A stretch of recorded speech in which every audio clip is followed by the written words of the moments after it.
saya akan menjelaskan tentang etika kantor. Apa saja sih yang harus ada di dalam etika kantor? Yang pertama, etika bergaul. Setiap hari dalam pergaulan di kantor sudah tak terelakkan karena satu sama lain saling membutuhkan berinteraksi yang di dalamnya mencakup komunikasi. Karena etika ini mencakup moralitas, sosial, agama, dan lain-lainnya. Bagaimana sih memahami etika pergaulan? Yang pertama, bersikap sopan santun dan ramah. Yang kedua, penuh perhatian terhadap orang lain dan empati. Yang ketiga, mampu menjaga perasaannya orang lain. Kayak di kantor, yang perlu diperhatikan. Yang pertama, gunakan pakaian dengan ukuran yang pas.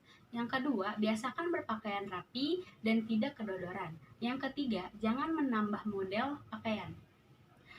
Lalu, etika berbicara.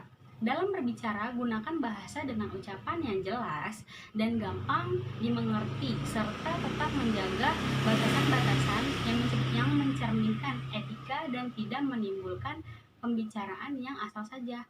Ada beberapa hal yang perlu diketahui ketika dengan orang lain. Yang pertama, pada saat berbicara, harus menatap pada yang berbicara. Yang kedua, pada saat berbicara, suara harus jelas terdengar. Yang ketiga, gunakan bahasa yang baik dan benar. Yang keempat, hindari menggunakan nada tinggi pada orang yang sedang kita bicara. Yang keenam, aturlah pembicaraan agar gampang dan dimengerti. Sedangkan hal yang dihindari yaitu 1. Jangan membicarakan kejelekan orang lain. Yang kedua, pada saat berbicara, hindari pembicaraan hal yang sensitif. Yang ketiga, jangan memonopoli pembicaraan. Yang keempat, hindari untuk membicarakan diri sendiri. Yang keempat, menjaga hubungan dengan rekan kerja dalam lingkungan kerja. Faktor kerjasama merupakan alasan utama agar pekerjaan bisa berhasil dengan baik dan minimal bisa mencapai sesuai dengan diinginkan. Berikut ini cara yang sederhana agar dihormati oleh rekan kerja. Yang pertama, jadikanlah teman kerja sebagai mitra kerja, tetapi jangan menganggap teman kerja sebagai pesaing. Yang kedua, tumbuhkan rasa saling membantu satu sama lain. Yang ketiga, ingatkanlah teman sekerja ketika ada sedikit menyimpang. Yang keempat, jaga agar tidak terjadi konflik yang berkepanjangan. Yang kelima, biasakan untuk berdiskusi yang bermanfaat. Yang keenam, jangan menjelekkan atau menjatuhkan teman kerja di hadapan atasannya. Yang ketujuh, hargai setiap teman sebagai manusia yang bermanfaat. Apa saja sih hal penting yang harus diperhatikan dalam etika kantor? Yang pertama, sosialisasi. Apa sih sosialisasi itu? Sosialisasi merupakan sebuah proses komunikasi yang harus digunakan atau dijalani di berbagai situasi dan kondisi, baik di rumah atau kampus maupun kantor. Salah bersosialisasi bisa memonopoli musuh, bukan menambah teman. Yang kedua, berbicara dengan jelas. Bangunlah komunikasi dengan arah pembicaraan yang jelas. Yang ketiga, hati-hati berkomentar. Ketika dilibatkan dalam sebuah pembicaraan yang melibatkan isu menarik, tentu akan memancing kamu untuk berkomentar.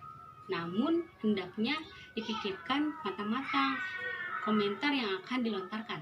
Yang keempat, tidak hanya di dunia kerja, ketika memasuki lingkungan yang baru, tentu karyawan akan dihadapkan dengan orang-orang dari berbagai latar belakang yang berbeda.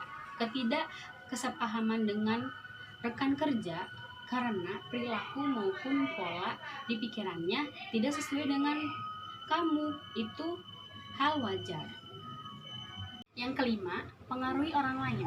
Mempengaruhi orang lain dapat dilakukan dengan banyak cara positif, bersikap ramah, menjadi pendengar yang setia, serta ringan tangan akan membuat orang lain merasa nyaman berada di dekat Anda. Yang keenam, hadapi masalah. Meski telah berusaha dengan baik, tidak dimungkinkan masalah akan tetap datang. Namun, lari dari masalah bukanlah sebuah sikap yang baik. Hadapi masalah tersebut dengan kepala dan hari tenang. Yang ketujuh, tidak mudah terpancing. Ketika terjadi konflik di kantor, jangan mudah terpancing emosi, apalagi melakukan tindakan karena terpengaruh provokasi. Berpikir secara jernih sehingga dapat mengambil sikap-sikap dengan objektif. Yang ke-8, jangan takut perubahan. Orang yang anti perubahan hanyalah orang kaku. Jika tidak mampu menerima perubahan, maka karyawan tersebut tidak akan pernah bisa maju. Yang ke-9, lepaskan ego. Bekerja dalam sebuah perusahaan apapun berarti siap untuk menjadi pemain tim. Karyawan harus bisa melepaskan ego sehingga dapat menjalin kerjasama yang baik. Sekian dari saya penjelasan tentang etika kantor, dan kurang lebihnya mohon maaf. Assalamualaikum warahmatullahi wabarakatuh.